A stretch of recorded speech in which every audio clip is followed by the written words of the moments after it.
Pessoal, tudo bem com vocês? Vamos falar um pouco mais de saúde hoje, só que na parte do empreendedorismo. Vamos falar aqui do Hospital Evangélico, que cada dia mais tem colocado uma infraestrutura maravilhosa para Sorocaba, do grupo de Campinas, vamos saber qual grupo que é. Eles estão em Sorocaba, o Evangélico há muitos anos está aqui, mas foi comprado, né? Está totalmente reformulado e junto com isso muitas tecnologias estão chegando dentro desse hospital. E uma delas, inclusive, é quando fala do tratamento sobre a questão da prevenção do AVC, né? O AVC que é uma das doenças que mais mata no Brasil, né? Todos os anos os índices aumentam e não é diferente, porque as pessoas se alimentam mal, são hereditárias, têm hipertensão e tantas outras situações que levam para o AVC, né? Situações de fraqueza repetida, tem que tomar cuidado, hein? Se tiver de um lado do corpo com fraqueza, pode ser um sinal de AVC, desvio da face, dificuldade para falar ou compreender, tontura acompanhada de visão dupla. Se o momento desse acontecer na sua vida, pare, preste atenção, porque o negócio é perigoso. E para falar sobre isso, nós trouxemos o diretor técnico do médico do Hospital Evangélico de Sorocaba, o Dr. Mário Sérgio Moreno, que é muito conhecido da galera médica aqui de Sorocaba, né? Porque já trabalhou no Evangélico, onde antes? Na Unimed, no Hospital Miguel Assuero, fui diretor técnico também 6 anos lá. E antes disso, por 5 anos no Hospital Santa Lucinda. Conhece então, todo o corpo clínico da cidade de Sorocaba, pessoal, com certeza, a gente tem né? Contato bastante. Primeiramente, Mário, doutor Mário, muito obrigado pela presença. Pode chamar de Mário mesmo. É melhor, né? Também é jovem, né? Não tem muito peso, doutor, um homem jovem como esse, né? Mais ou menos. Quantos anos de profissão já? 30, fiz 30 semana. Parabéns. 15 dias atrás, 30 anos. Parabéns, né? Eu gosto de médico com faixa etária uns 50 mais. Estamos por aí. Estamos Teve dois bons médicos, né? Os médicos ainda que tocavam, você sabe que os médicos que tocam? Examina, né? A gente sou dessa época de examinar. Eu fui numa osteopata, uma fisioterapeuta, ela estava colocando a mão para poder dar uma desinchada, né? E eu falei, nossa, eu falei para assim, bons tempos dos médicos que colocavam a mão na gente, né? Isso é interessante, porque antigamente era assim, né? Eu já fui questionado pelo paciente, assim, mas o senhor vai me examinar? Eu falei, mas você não vê o médico? Porque hoje mudou muito, né? Prazer ter você aqui, viu? Um prazer nosso poder estar aqui trazendo algumas novidades, né? E opções e oportunidades aí que ajudam a população de Sorocaba aí. Antes de entrar na seara do hospital, eu queria saber por que o AVC mata tanto ainda? Então, o AVC... Ainda não está aumentando, né? Então, o AVC, ele faz... É parte aí do que a gente chama de doenças cardiovasculares que atualmente, ou já de algum tempo, são as doenças que mais matam no Brasil e no mundo. Junto com o infarto, o AVC, então é uma das principais causas de óbito. Depois vem os cânceres, doenças pulmonares, mas as doenças cardiovasculares são as principais. Quais tipos de AVC nós temos? Basicamente 2, que é o AVC hemorrágico, é quando você tem um sangramento cerebral, né, por rompimento de alguma artéria. Isso quando bate a cabeça ou não? Não. Aí é um trauma. É um trauma. Você pode ter um sangramento por um trauma. Ou às vezes, também por malformação, tipo um aneurisma. Tá. Né? Mas aí o que até pode classificar como um acidente vascular. Mas os hemorrágicos em torno de 10% dos casos e 90% dos AVCs chamados isquêmicos, quando você tem uma obstrução, uma oclusão de uma artéria, impedindo o fluxo de sangue, então por falta de oxigenação, por isso isquemia. Né? E é nisso que a gente vem investindo no tratamento, com tecnologias... Para detectar que algo que pode acontecer ali na frente, é isso? Então, a prevenção? Ou já que isso, na verdade, está mais direcionado ao tratamento, né? A prevenção, como para outras doenças cardiovasculares, é você ter um controle adequado da pressão arterial, do diabetes, do peso. Então, a obesidade, principalmente circunferência abdominal, é fator de risco, sedentarismo, os mesmos fatores de risco do infarto, por exemplo, que é mais que as pessoas se lembram mais frequentemente. Né? O AVC ele pode ser genético? o AVC em si não, alguma das doenças predisponentes, né? No caso é a depressão, não, a hipertensão, tal, diabetes, alterações metabólicas, tá. né? Ele acaba sendo uma consequência, né? O AVC é uma consequência de alguma coisa, não é o causador direto. Porque de cada 10 pessoas, quantos têm AVC? Eu não tenho. Ou de cada 100, cada 1000 tem um número desse? Não, deve. Sempre tem Você tem uma... Você contemplado aí, né? Sim, você tem uma estatística, mas eu não sei de cabeça. Mas é muito... Por que você tem AVC e eu não tenho AVC, por exemplo, entendeu? Bom, desculpa, pergunta de que a gente está assistindo. Primeiramente, você tem assim, uma condição obrigatória é você ser hipertenso. Tá. Então, o hipertenso não mal controlado ou descontrolado, necessariamente está presente aí nos casos de AVC. Então, essa já é uma primeira... Tem um mínimo do cálculo da pressão arterial para que ela chegue, quando ela passa de um limite, ela pode estar no risco do AVC? Por exemplo, 14% diz que é 12 por 6, que é normal. Tal, mas... difícil assim... Só por curiosidade mesmo. É pouco frequente que um pico de pressão de 14, 15 de máxima vá levar a isso. Mas se cronicamente ela estiver descontrolada, né, aí qualquer oscilação abrupta aí pode favorecer. O que acontece no isquêmico é que ele vem, você fica por muito tempo, às vezes, tendo esse descontrole, e ela vai lesando a parede das artérias, que é onde vai formando o trombo, né? Que é o que vai ocluir as artérias. Até uma das fotos aí é de um dos trombos retirados. Mostra o trombo pra gente aqui. Acho que é a primeira foto, que tem o da Gazi, vamos ver se a gente coloca. Olha, esse aqui é um trombo. Ai, caramba. Isso aqui que foi retirado, depois, e aí a gente vai falar da trombectomia. O que é a trombectomia? É a retirada desses trombos. Então, isso aqui é como se fosse um coágulo sanguíneo. Aqui ele colocou só para ter... Então, está numa artéria, é isso? Está numa artéria. Lá na cabeça. Isso, dentro do cérebro. Aí, vamos ver se a gente tem alguma foto. Então, aqui, essa aqui é uma angiografia, que é o estudo, né? Então, você joga contraste, que é o que deixa escuro a artéria. Então, aqui, ele vai fluindo. Passa a próxima. Não, volta um pouquinho. Então, por exemplo, aqui, você tem uma obstrução aqui. Ah, tá aqui. A hora que desobstrui, quer ver, acho que é o próximo. Você vê que... Não, mais uma aí, ó. Você vê que ela... Tudo isso aqui, a maior parte central, eram os vasos que estavam obstruídos. Aqui embaixo.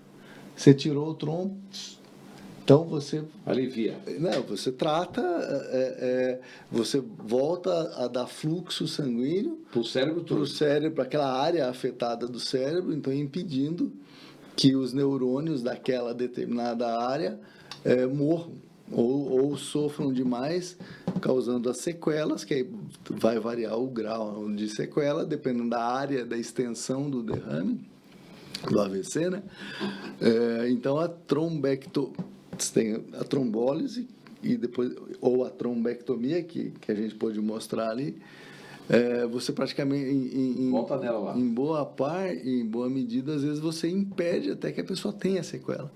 Esse caso, se eu não me engano, a gente fez com um paciente com... Quantos anos? Eu acho que tinha 70 e pouco, sim, mas não tinha, até então, até aquele dia, ele era de uma vida normal. Normal, ele só tinha hipertensão. Eu tinha hipertensão. E com isso, você devolve você devolveu essa vida normal porque você evitou justamente que ele se tivesse sequelado.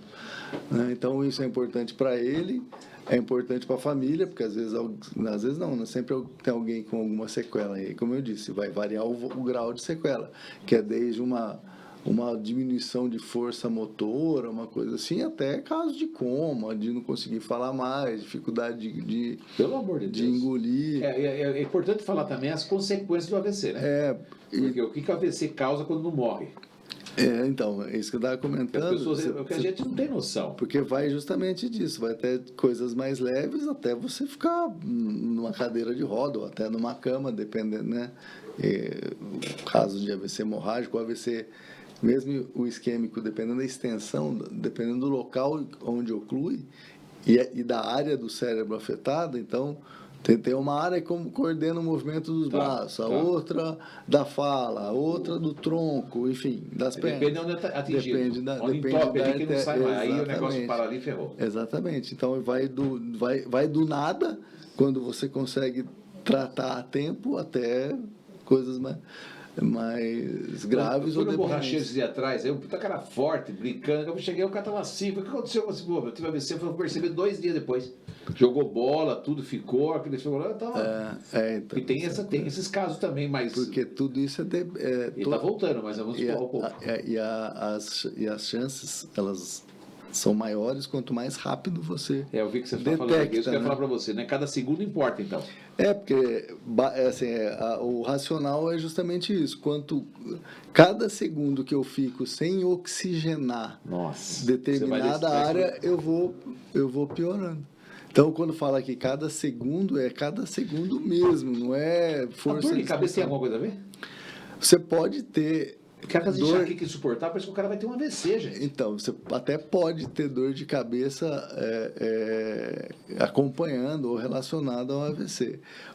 Às vezes o hemorrágico, por irritar a meninge, pode dar mais dor, né? Porque o isquêmico, às vezes, você não tem irritação meníngea, né? Que é aquela membrana que reveste o cérebro. Mas o hemorrágico, normalmente, vem acompanhado e aí pode ter uma dor. Mas a dor não é o principal sintoma, nem é o que faz você pensar em AVC.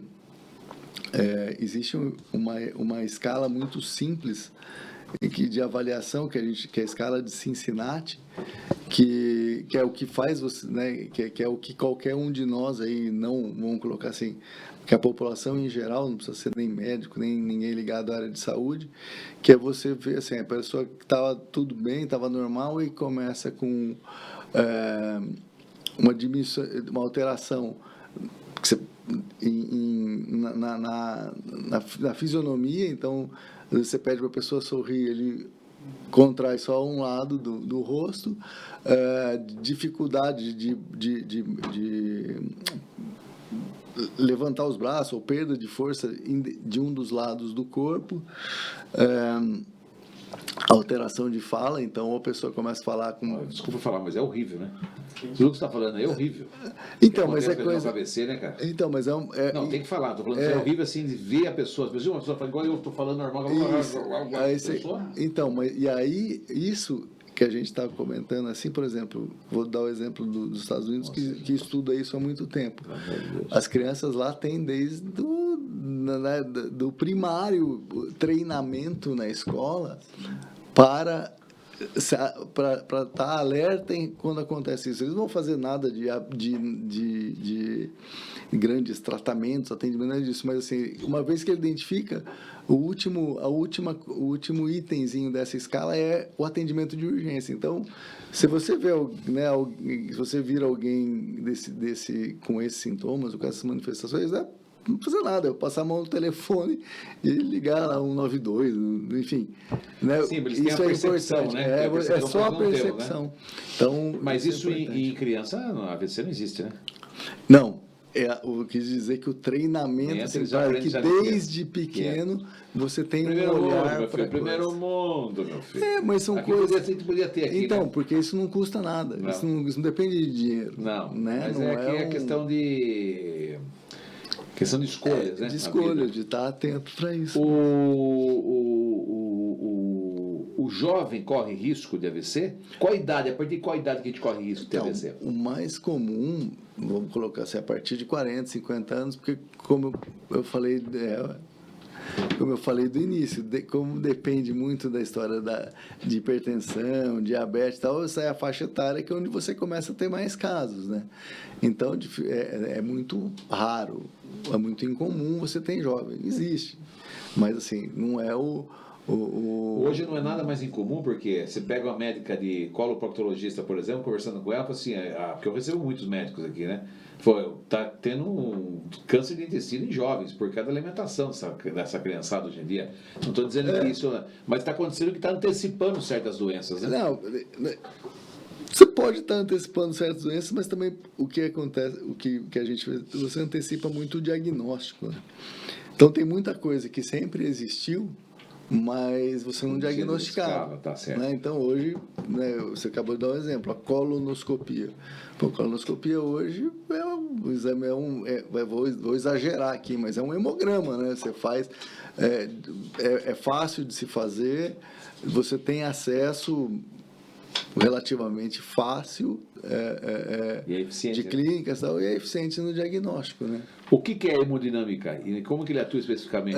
A hemodinâmica nos casos assim, a hemodinâmica o modo como a gente usa a palavra, na verdade, é um jargão, mas eu vou explicar rapidamente o seguinte: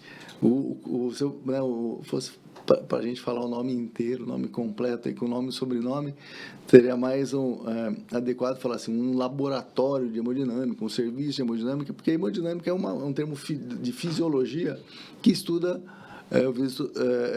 o objetivo de estudar o fluxo sanguíneo e suas alterações, tal. Então, hemodinâmica é isso. Como no jargão do dia a dia dos hospitais, a hemodinâmica é um centro cirúrgico onde a gente tem um equipamento específico de emissão de raio-x lá, onde você faz o estudo justamente de como estão as artérias, seja a parte periférica, que normalmente são os cirurgiões vasculares que fazem, seja do coração, que é os cardiologistas, né, intervencionistas, e um pouco mais recentemente, a parte neurológica, que são os neurointervencionistas, né, fazendo neurologia intervencionista. Então, no jargão, no dia a dia, a hemodinâmica é esse local onde a gente tem a capacidade, para os casos selecionados, de estar investigando se é um fluxo, e não só para casos agudos como derrame, infarto, mas, por exemplo, volto ao exemplo do diabético, aquele que tem a suspeita do que a gente chama de oclusão arterial crônica, que é o que no final do estágio pode chegar à amputação, né, que às vezes se conhece, o cara é um diabético descontrolado, vai que eu preciso amputar a perna, então, porque ele tinha uma doença vascular periférica, né, uma oclusão crônica que em determinado momento já fechou completamente o fluxo de sangue lá e aí precisou chegar a esse ponto. Então é onde a gente faz o estudo de como está o fluxo sanguíneo. Nos casos, daí voltando aqui para o nosso assunto principal, é o seguinte: então eu cheguei lá com a suspeita, né, esse paciente que foi trazido aí. Já estava falando da suspeita, é bom repetir, né? Fraqueza repetida de um lado do corpo. Isso. Desvio da face. É o que a gente chama de desvio de rima labial, que é de um dos lados só. Dificuldade para falar. Dificuldade ou a dificuldade de falar ou até a perda da voz, dependendo da área, você não consegue nem. Então, é um jeito muito rápido, muito fácil de você suspeitar. E, por exemplo, quando você tem um sintoma desse, você tem uma possibilidade de até 72%, 73% de chance de ser um infarto. Se você tiver 2 ou 3, já passa para 85%. Então, quando esse paciente chega para a gente, lá especificamente no Hospital Evangélico, que a gente tem que tem um protocolo de AVC implantado em funcionamento, o que é o mais importante? Se ele vem trazido pelo SAMU, por exemplo, que já vem com uma triagem, é mais importante esse paciente, e aí tem uma comunicação prévia, mais importante até do que ele ser levado para o consultório do médico, é ele ser levado para a tomografia. Né? Por quê? Porque ele fazendo essa tomografia, mais associado às alterações aí clínicas, com essa suspeita diagnóstica, eu vou poder iniciar o tratamento, porque aí eu tenho um tempo para fazer os tipos de tratamento. Que tipo de tratamento que existem? Se for hemorrágico, vai ver se tem alguns que são operáveis e outros que não são operáveis. Mas o isquêmico, que são 90% dos casos, você pode ter a trombólise. O que é trombólise? Trombólise é o tratamento medicamentoso. Seria um medicamento para dissolver aquele coágulo, né? Que eu tenho que fazer em até 3 horas do início do sintoma. Então tem que ser muito rápido. Não, a trombose já existe. Já existe. A trombólise, a quebra do trombo, que eu faço de forma medicamentosa, eu tenho até 3 horas, em alguns casos muito específicos, até 4 horas e meia. Então, isso tem que ser rapidíssimo. Essa tomografia tem que estar lá com laudo em 30 minutos, 45, e a gente tem como fazer isso. E aí, os casos que você ou não eventualmente não conseguiu resolver, ou só a trombólise não teve sucesso, você vai fazer o quê? Vai fazer ou uma angiotomografia, que é aquele estudo que eu mostrei, que é para ver aonde está a obstrução, ou em outros casos até uma angiorressonância. Por quê? Porque se esse trombo tiver em alguma grande artéria, ou a cerebral média ou a carótida interna, por exemplo, e for passível de retirar esse trombo, de fazer a trombectomia, eu tenho até 24 horas para fazer. Né? Então, eu tenho um período, uma janela maior. Por quê? Porque, primeiro, que esse NIL, vamos colocar, primeiro que, do ponto de vista clínico, tem eficácia. E aí dá tempo de eu fazer os demais exames para justamente, porque não é qualquer, eu posso fazer esse procedimento em qualquer caso, que às vezes ou o trombo está numa artéria mais fina, e que aí não justifica o risco de você ir lá e romper. Né? Então tem os critérios também de exclusão. A hemodinâmica não é só para salvar a vida, também ela ajuda na qualidade de quem já está com AVC ou não? Na qualidade de vida dessas pessoas? Então, os procedimentos relacionados lá, você tem a ver justamente com o diagnóstico e para os casos, para o tratamento. Então, vamos sair um pouco do AVC. Vamos supor que você tem um aneurisma. Qual que é a diferença? Aneurisma é uma dilatação. Então, você tem é da família do AVC, o aneurisma? Não, ele pode ser uma lesão anterior ao AVC, só que no caso, principalmente o hemorrágico. O aneurisma não vem de consequência da hipertensão, então? Não, ele não assim, a hipertensão, vamos lá, o que é o aneurisma? A parede das artérias é composta de várias camadas. Igual, vou usar um exemplo bem besta aqui, um pneu radial. Certo. Você tem várias camadas. O aneurisma normalmente é o quê? Quando você perde as camadas deixam de estar coladinhas, vamos dizer assim, e aí o sangue começa a fluir entre essas camadas, aí vai abrindo, né? Como às vezes acontece num pneu, é verdade. Ele vai abrindo. Isso faz o quê? Você fragiliza aquela parede, a espessura da parede da artéria. A hipertensão, além de o hipertenso, além de bombear o sangue com mais força, forçando essa abertura da parede, dependendo da camada e da espessura, esse bombeamento mais potente pode romper. Né? E é o rompimento do aneurisma que pode levar ao sangramento. Mas o aneurisma não é AVC. Não, o aneurisma não. O aneurisma ele pode ser um fator predisponente, um fator facilitador para o AVC. Mas também tem o tratamento que pode ser feito neste modelo. É um outro que é e a gente até investiu numa atualização de um software em que eu consigo ver, acho que eu vou ter aqui a coisa. Eu vou ver se você consegue mandar. Eu vou abrir aqui. Acho que esse aqui, ó.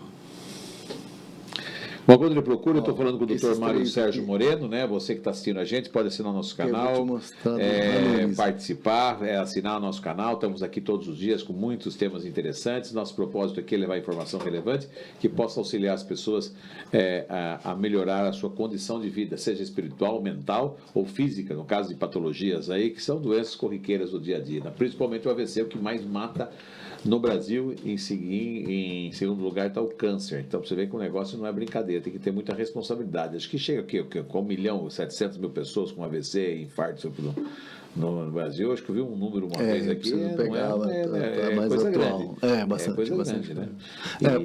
Tem uma estatística da Sociedade Brasileira de Cardiologia que você tem um óbito a cada 7 minutos relacionado ao AVC. Esse filme. Então, o que é isso aqui? Isso aqui é um estudo 3D. Ó, essa aqui, acredite em mim, você tem uma dilatação aqui embaixo, né? Essa dilatação, onde ele está apontando com o cursor, aqui é um aneurisma. Né? Então, você vê que ele muda a espessura do coisa. Então, a gente tem... O que esse software que a gente adquiriu lá faz? Só cuidado com o nome do... Né?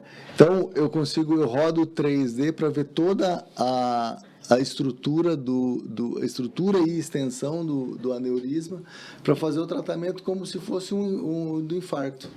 Né? Eu não preciso... É um tipo de tratamento que você não precisa abrir, fazer uma abertura do crânio, uma craniectomia. Entendeu? Bem explicado, hein? Igual coisa. E para reduzir as sequelas, mesmo em casos graves, é possível? Então, a redução de sequelas está muito vinculada ao tempo ao tipo de derrame, né, de AVC, mas ao tempo de atendimento e às ferramentas que você tem para tratar, né? Porque se você não chega numa estrutura, num hospital, em que você tenha o socorrista treinado, porque assim, o primeiro tratamento não é o neurologista, o neurocirurgião que está lá, é o socorrista bem treinado. E aí você tem tempo de levar o especialista. Esse cara é muito importante lá, né? Sim. Então a gente investe muito no treinamento do emergencista, que é quem vai tratar o AVC de cara, o derrame, até o médico chegar, até né? Que é até um tratamento definitivo. Então, o tempo é fundamental. E, obviamente, a estrutura e os profissionais. Mas, se chegar muito tarde, aí... Dei o exemplo. Se passar de 24 horas, eu perco qualquer possibilidade, por exemplo, da trombectomia. Se passou de 3 horas, basicamente, eu perco a possibilidade do tratamento medicamentoso, que é a trombólise. Então, é uma coisa bem dinâmica, tem que ser. E quando se faz essa ação com a hemodinâmica, ela permite chegar no local de obstrução, com precisão? Sim. Chega com precisão. Você sabe exatamente onde a hemodinâmica que é quase basicamente uma chapa. Antiga chapa. É um raio-x em movimento. É um raio-x em movimento. A chapa, né? A radiografia. Lembra mais esse nome, chapa, hein? Eu lembro até de abreografia. Nossa. Abreografia, você não lembra? Não, isso não é a radiografia simples, vamos dizer assim, ela é uma foto, né? Vamos usar a radiografia, a foto. Isso aqui é um produto, isso aqui é multidimensional, multidimensional, praticamente já é do além, né? Porque os caras vêm com uma precisão, mostram um negócio que é muito profundo, né? É igual operar com robótica. A AVC opera com robótica também? Não. Você usa... É o neuro que opera? Não, você pode até usar... Ai, agora fugiu. Não tem problema. Endoscopia. Vídeo... Laparoscopia? Não, laparoscopia é abdômen. A escopia que é a imagem, né? A formação da imagem, mas me fugiu a palavra. Mas você olha a imagem, mas aí você opera com... Eles operam com microscópio. Microscópio. Eles usam microscópios eletrônicos e tal. Mas não tem robótica para isso. A robótica... Para fazer o porque, na verdade, a robótica, vamos colocar assim... É um microscópio grande. Ele é o mesmo... A mesma lógica, o mesmo racional da laparoscopia, só que com uma precisão Maior. Grosso modo, isso daí. Né? O robô, ele comandado pelo cirurgião, ele vai com uma precisão maior para determinadas cirurgias. Né? Então, hoje, eu até vi essa semana passada, já foi incorporado para, por exemplo, cirurgia de próstata, para câncer de próstata, a cirurgia robótica faz uma enorme diferença comparado a outros tipos de cirurgia. Então, entrou no rol agora da ANS. Legal. Isso, por enquanto, para o câncer de próstata. Cara, óbvio que você pode usar para outras coisas. Mário, como está avançando, não? Você qual médico? Você é neuro? Não, eu sou infectologista e intensivista adulto. Intensivista é aquele especialista dentro de UTI. Isso. Eu fiz as duas e trabalho com gestão, como estava falando aí, já uns 16 anos. Está mais lado da gestão, né?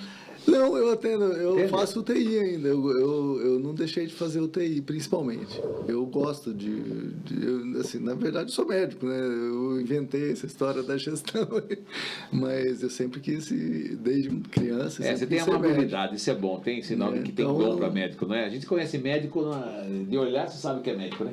Sim. Mansidão, sensibilidade, né? Delicadeza. O médico é médico de dom, né? Não aquele que faz faculdade para ganhar dinheiro. Para ganhar dinheiro, porque o médico, muitos hoje, assim, agora eu gostei da notícia que deram aí, que agora vão fazer um OAB aí para os médicos, né? Vai ficar um monte de gente só com bacharelado em medicina.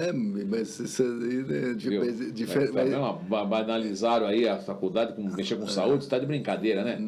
Você está de brincadeira, Deram uma folgada. Uma folgada, porque tem de médico ruim. Você viu a menina que mataram com adrenalina, aplicaram na menina adrenalina? A moça não sabia medicar, eu não entendo nada disso, só sei que mataram por erro médico. Entendeu? Erro pode existir, é claro, é humano, né? Mas é um caso ou outro, raramente, mas agora por coisas banais, porque a faculdade não ensina. Se você perguntar para um moleque de terceira ano, qualquer coisa técnica para um cara da terceiro ano da faculdade, não sabe responder. Faculdades ruins, tá? Sim. Como tem de tudo. É louco, né? Não, e você chamou a atenção, você está trabalhando com gente, com vida, né? Então, não dá pra... E essa coisa, médico ganha dinheiro, a nego tudo a correr atrás de dinheiro, e aí faz faculdade não pelo amor à profissão, né? Pelo dom, né? Mas pelo financeiro. Aí colocou dinheiro na frente e ferrou tudo. E é por consequência, na realidade. Exatamente, isso que eu ia falar. O AVC, você falou que dá em pessoas com mais de 50 anos. São pessoas também que são um pouco relaxadas, são muito sedentárias? Porque você sabe, dá AVC mais em homem ou mulher? Mais em homem. É lógico, né? Você já viu aquele cara que se aposentou? Você sabe que a entrevista tem que ter descontração, né? Senão fica um negócio denso e chato, né? O cara aposentou, falou, agora tô feito, né? Sonhou a vida inteira se aposentar para ficar no balcão do bar, tomando cerveja, batendo papo, falando mal da vida dos outros, futebol. Comentou. Aí aparece um cara na internet e fala assim, o estereótipo do homem com 60 anos, ele tinha 50 e pouco. O cara magro, pensa num cara bonito. Pensou? Aumenta. O cara tudo assim, sarado, aquele velho, cabelaço arrumado. Falou, que eu tenho que fazer agora? Cheguei a 50 e pouco, agora é o tipo de aposentado que tem que ser. For do poder do bar, vou ter que ir pra academia, fazer um monte de coisa. Mas é isso mesmo. Porque, então o homem morre mais, né? É um homem mais relaxado. Não tem jeito. É menos, se preocupa menos. Se preocupa menos que a mulher, né? A mulher tem mais esse cuidado, né? Não tem jeito. Um pouco mais. E você está falando dessa técnica da hemodinâmica, ela não é uma novidade que tem no hospital evangélico ou ela... Não, já vamos colocar assim, a estrutura, o equipamento, o trabalho que era feito já principalmente na parte cardiológica, no evangélico já tem 20 anos, ou até um pouco mais. Em outros hospitais da cidade também. O que a gente traz, né, não é uma inovação no sentido dos grandes centros São Paulo ou outros países, mas assim, é a possibilidade desse tratamento de fazer a trombectomia no AVC para os casos, como eu disse, em que o tratamento medicamentoso, né, a trombólise não funciona. Então a gente tem feito, assim, felizmente não são muitos casos, né, porque do ponto de vista de volume de pessoas, é diferente, não tem AVC todo dia, né, mas os casos que tem a gente consegue rapidamente dar o segmento, dar o encaminhamento e quando o caso é elegível para fazer a trombectomia, a gente está fazendo. Né? Então a gente tem um grupo clínico eficiente, bem treinado, o hospital está mais preparado. Tá preparado. Na verdade é isso, né? O hospital hoje é um dos mais bem preparados aqui da região para poder atender a questão do AVC. Sem dúvida nenhuma, sem dúvida nenhuma. A gente foi bem isso atrás disso. Isso dá um. Então precisa ter de particular lá também, né? Sim. Se acontecer alguma coisa, a pessoa possa ir no particular, pelo plano de saúde que vocês atendem lá, né? Sim, sem problema nenhum. Né? Porque a gente justamente se dedicou a coisa assim. A gente tinha a estrutura e aí fomos atrás de pessoas. Entendi. Né? E aí essa é a sua função como diretor clínico, né? É juntar pessoas gabaritadas, capacitadas para poder montar um elenco eficiente e fazer o hospital se tornar uma referência em casos emergenciais, não só emergenciais, né, no caso de ocorrência da AVC, ou também no tratamento para dar uma melhor qualidade para quem está com AVC já em curso, em andamento. E para isso requer reconhecimento, técnica, né? E equipe boa. Você resumiu bem, assim, minha função lá é buscar a gente sempre, é buscar a gente melhor do que eu. Você é o gerente do elenco. Eu sou o olheiro. Isso, tem o coordenador artístico na rádio, que pega os bons locutores, o diretor de programação lá, o diretor de elenco da televisão, é uma coisa. Trabalhei 20 anos de televisão, sempre tinha o cara, vou pegar esse, pegar aquele, para colocar aqui, para fazer isso. Tem que saber. Então, esse é o diretor de elenco. Nada mais do que isso, né? Mais uma. É que a saúde. Vou levar mais um título para cá. O senhor não vai ser mais diretor só técnico, é diretor técnico e de elenco do Hospital Evangélico de Sorocaba. Tá vendo só? Como a gente não. Já cria até mais uma função. Depois você manda uns R$500 para pagar. Depois eu mando o Pix. Manda o Pix também, não dá para ser de graça também, né? Não. Quantos profissionais compõem a sua equipe? Ela está envolvida nessa. De emergência, lá, de pronto-socorro, pelo menos 30 de porta, né? Uhum. E aí você tem o pessoal da neurocirurgia, mais uns 5, neuro 6, eventualmente cardio, mais uns 6 especialistas. Então, de especialistas, 12. O pessoal da vascular, mais 4, 16. E o pessoal da frente. Que perfeito. São os socorristas. Os emergencistas. É esse que tem que se... Assim, tudo depende... É o começo de tudo. Se começou bem ali, que é justamente que a gente... aí vai legal. E o Evangélica do Grupo de Campinas, conta um pouquinho a história. O Evangélico foi adquirido em 2021 por uma holding chamada Hospital Care, que tem em Campinas o Hospital Vera Cruz, que é um dos hospitais mais tradicionais lá, dentre outras estruturas. Né? Aí veio para cá e uma coisa bem interessante, foi logo eu estou lá desde o início, né? Tinha terminado o meu ciclo lá na Unimed e aí eu fui chamado pelo pessoal lá, a gente começou em 21 e uma coisa que nunca foi motivo de discussão era você querer mudar o nome, né? Nós vamos, né, a holding chama-se Hospital Care, mas o hospital vai ser evangélico. Por quê? Porque o hospital que fez agora 90 anos na cidade, e o hospital da cidade, do sorocabano, que reconhece, então não tinha qualquer motivo para, não, vai ser o hospital X, não. É o hospital evangélico. Do grupo. Do grupo, o Hospital Care, assim como tem o Hospital Vera Cruz, o Hospital Pilar, lá em Curitiba, São Lucas, em Ribeirão, enfim. Né? O grupo é grande. É um grupo médio, né, quando comparado a Edidor, essas coisas, mas está crescendo. Então, a gente Vocês vivem em reforma lá, né? O hospital vive em reforma. Na verdade... Vocês não tiraram aquele muretinho lá da frente da General Carneiro, que ele é tradição. Não, agora tem até um grafite, né? Que lá, bem interessante. Eu passei uma vez lá, quando eu perdi...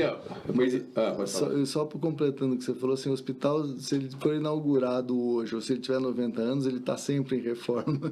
Fala que a igreja que nunca termina, né? É o hospital. O hospital porque o pessoal sempre está em demanda, sempre cresce, né? As pessoas, o brasileiro adora deixar para a última hora e fica doente, porque nós não temos prevenção, né? A gente fala igual papagaio. Papagaio fala também, mas não adianta nada, porque as pessoas não têm prevenção. Fala de câncer de mama, fala de azul, fala de verde, roxo, de quadrado e tudo. Melhora, conscientiza? Melhora, mas meia dúzia de pingada brasileiro. Você acha que o brasileiro... Né? O brasileiro é tudo fogoso, tudo gosta da farra, gosta da festa. E é quando ele está doente que ele vai ver lá. Você sabe como é. Estou errado? Estou falando? Não, é verdade. O brasileiro é isso. É cultural nosso, mas... Né? Então tem que mudar um pouco isso, né? Tem uma prevenção, chegar uma idade tem que olhar, porque uma hora o negócio aperta, viu, bonitão? Não tem jeito, né? A conta chega. A gente não tem 20 anos a vida inteira. Em 2003, eu perdi a minha primeira mulher, né, com choque anafilático. E aí eu estava passando, mas não foi no hospital evangélico isso aí. E aí eu estava passando lá, né, depois perdi, estava triste, estava com problemas financeiros enormes na época, né, estava me desfazendo depois de uma fase tão boa. Aí morre mulher, problema financeiro, e eu estava andando a pé nesse dia. E eu passei em frente do hospital evangélico, fui passando o dedinho na parede assim, né? Falei, o que eu vou fazer da vida agora? E aí eu lembrei, porque foi bem no hospital evangélico que eu passei o dedinho assim, ó, naquele momento de dor, sabe?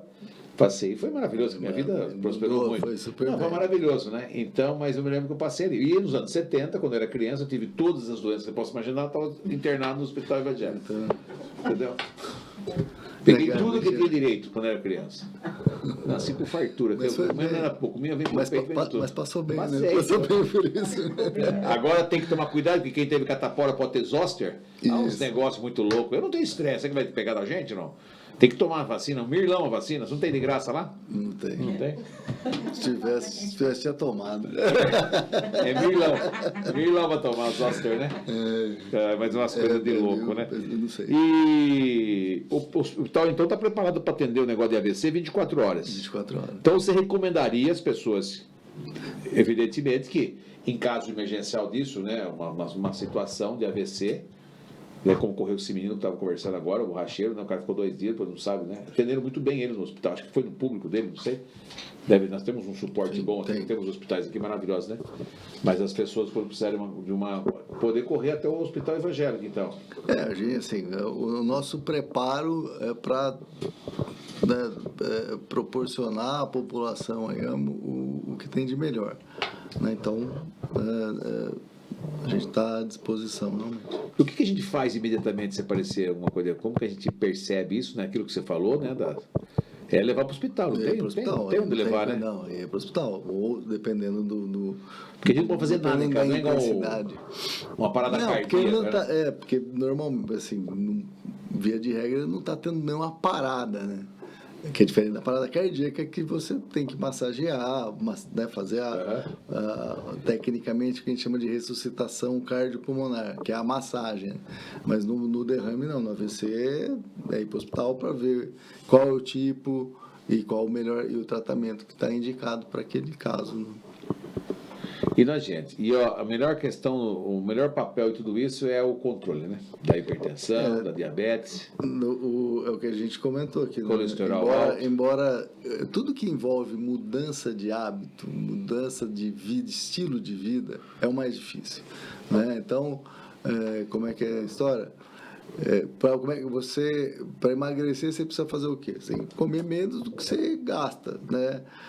Então não precisaria de remédio. Não precisaria, mas né, quem que faz isso? Então aí hoje apela-se, com as boas indicações, mas com uso às vezes até um pouco além do necessário, né, das medicações mais modernas, para justamente você não precisar ter que mudar de hábito. É verdade. E aí, porque fala assim, por que tantos por cento, 70%, 80% volta a engordar quando para de tomar remédio? É porque a causa não foi atacada. Então, voltando para a história do AVC, o mais importante é principalmente o controle de pressão, o controle do diabetes, o controle do colesterol, né, o uso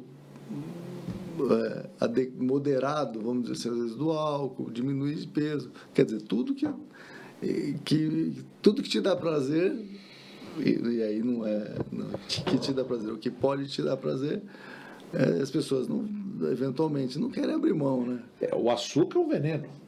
O açúcar acaba predispondo. Não, açúcar é coisas. Álcool, fritura e açúcar. Os 3 elementos que mais matam.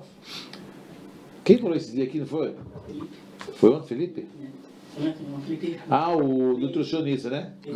Eu falei, não podia tirar o álcool do meio? Ele falou, não dá. É álcool, fritura e açúcar.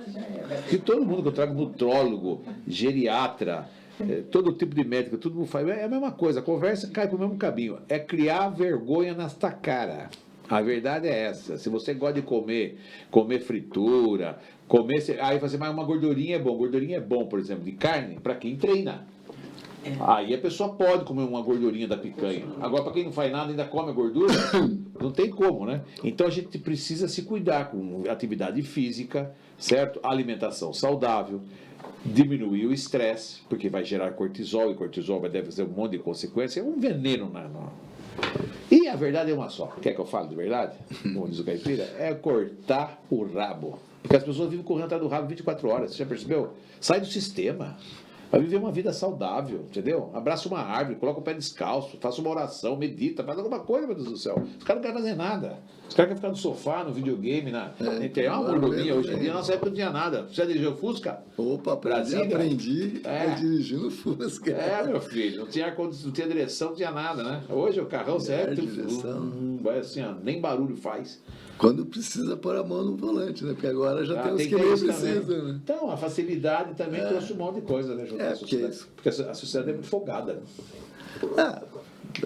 Nós somos folgados. Quem não gosta de facilidade, né? Mas hoje, antigamente, que você falou, né? Tem que se mexer. Antigamente o cara ia pra lavoura, hoje vai pra academia, né? Só que na lavoura você faz 8, 10 horas de exercício. Na academia você não faz meia. Coloca o Shopping primeiro, eu quero só terminar aqui o assunto com o doutor. Gente boníssima, gostei dele, viu? Coloca aí o Shopping pra gente. Tá aí, ó, doutor, você tá precisando trocar os móveis da sua casa? Ó. Aí, ó, Shopping tá aí, 27 anos.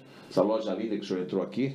Estou mostrando, sua mulher com certeza vai assistir a nossa... Eu sou casado há 28, acho que 28. Então, quando eu casei, meu primeiro apartamento, que era o único prédio que tinha aqui, a gente comprou. Você tá brincando? Os móveis. Como é a sua esposa? Ana Beatriz. Um abraço para ela, então. Viu, Ana?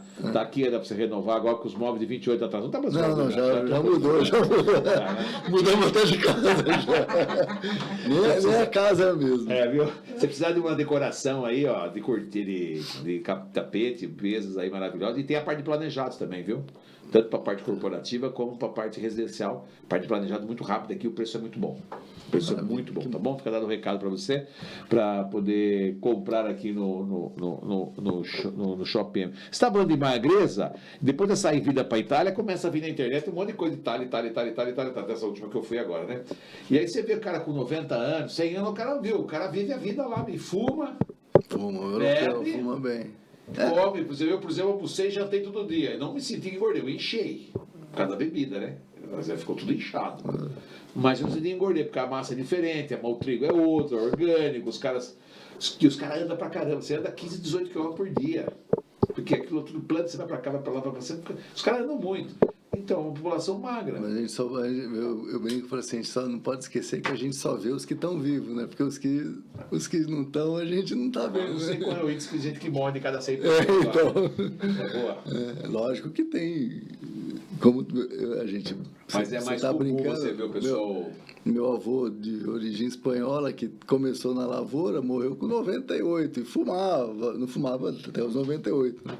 Mas também era do torresmo, era da banha de porco, mas... Tomava vinho pra caramba, com certeza. Tomava vinho. Mas assim... Olha, vamos só fazer uma recapitulagem aí para a gente acertar. Qualquer situação voltada para se observar na pessoa aí, ó, a fraqueza repetida em um lado do corpo, o desvio da face, dificuldade para falar ou compreender, tontura acompanhada da visão dupla. São as características mais predominantes num movimento de AVC que a pessoa possa ter. Então, e no Sorocaba nós temos o Hospital Evangélico com a direção técnica do Mário Sérgio, que é justamente 24 horas com o corpo clínico, né, para poder ter um atendimento mais bem preparado para receber a pessoa com AVC, que é do que mais mata, né? Que junto com o infarto é a doença que mais mata. Né? E eu queria que você deixasse aqui para a nossa audiência, primeiro agradecer a tua presença aqui, agradecer muito, me peço desculpas nas minhas brincadeiras aqui, porque... Não, acho que, como diz você, o bate-papo tem que ser tranquilo. Tem que ser tranquilo, né? Não pode estar, senão fica muito chato. Não, senão fica tenso. Porque doença, a gente só fica todo mundo assim, ó, né? Porque nunca se sabe, a gente é uma bomba relógio. É isso mesmo. É uma bomba relógio, então a gente não sabe de manhã, por isso tem que viver o presente. Bem vivido. Bem vivido agora. Nós só temos isso aqui, ó. Presente. Mais nada. O presente é hoje, né? Não é depois de amanhã. Fale a verdade. Pode ter uma quantidade de problema que tiver, mas se tiver uma doença, acaba todos os problemas. Acaba... Você arruma outro, né? Só fica nele. Só muda, Não é? Então é isso. Qual que é a mensagem final sobre a questão? A gente primeiro te agradecer a oportunidade da gente estar podendo falar e mais do que falar do hospital é falar para o pessoal, para a população em geral, assim, estar atento a coisas que são tratáveis e que a gente já tem na cidade a possibilidade de dar o tratamento adequado, o melhor que a gente pode fazer e, como eu disse, no mesmo nível de outros hospitais e de outros centros aí, grandes, né, e que a gente está à disposição aí para... Espero que não precisem, né? Mas que a gente está preparado e trabalhando aí para dar a melhor assistência. Eu falei com o Dr. Mário Sérgio Moreno, diretor técnico do Hospital Evangélico da cidade de Sorocaba, que completou 90 anos. Não o Mário, o hospital. Só para deixar claro. Completou os 90 anos de Sorocaba. Ei, evangélico, hein? Isso é um pedacinho de Sorocaba, não tem jeito, né? E ainda bem, fizeram muito bem. Acertaram em não mudar o nome, com certeza, né? A gente tem muito carinho para aquele hospital. A gente também tem. Que ali foram as minhas idas e vindas, né? Sempre olhando para o bendito evangélico. Que bom. Ainda bem que eu não precisei passar por lá depois de pequeno, né? Nunca mais no hospital até hoje, né? Mas, enfim, fico feliz pela reforma e pelo grupo e que vocês cada vez mais tenham sucesso e possam dar qualidade de vida aos sorocabanos e às pessoas ao seu entorno. Maravilha. Muito obrigado, Mário. Obrigado, Alex. Muita luz e paz na sua vida. Um ótimo Natal para você, para Ana Beatriz, para suas crianças. Tem duas meninas, a Cissa e a Maria Luísa. Então, eu tenho duas também, né? Então eu desejo tudo de melhor para a sua vida, viu? E para todo o corpo clínico, todos os funcionários multidisciplinares lá do Hospital Evangélico, né? Porque, afinal de contas, todos somos iguais, estamos todos conectados, todos fazem parte do todo. O que muda de uma pessoa para outra é o tamanho da coragem. Até amanhã.